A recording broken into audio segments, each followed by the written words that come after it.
Prof, marksman main ako pero nahihirapan ako kapag ang kalaban si Beleric na may vengeance at blade armor. Kahit nakatayo lang siya, nauuna pa maubos buhay ko. Kapag marksman gamit mo, medyo mahirap nga kalaban si Beleric kapag may vengeance at blade armor si Beleric.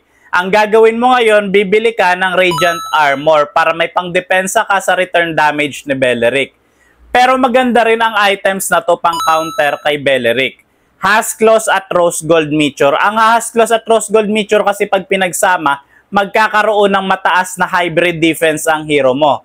Sapat na yun para kahit papaano may protection kalaban kay Beleric at kapag lifesteal ka kapag ina-atake mo siya. Safe ka na kapag may items ka na yan. Ang sakit din ng Kagura na kalaban, Prof. Kagura, lagi kang dinadalaw sa gold lane. Ang gawin mo, bumili ka ng Tough Boots at Rose Gold Meteor. Hindi ka na mababurst combo ni Kagura. Kapag binili mo ang dalawang items na yan, safe ka na. Ang hirap din kalaban ni Uranus, pinaglalaruan lang kami.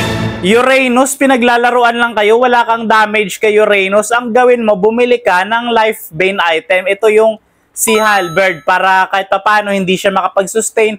At syempre, malulusaw siya kapag may Demon Hunter Sword ka. Salamat, Prof. Sabihin ko sa mga kaibigan ko, i-follow ka. Uy, salamat kung i-follow nyo ako.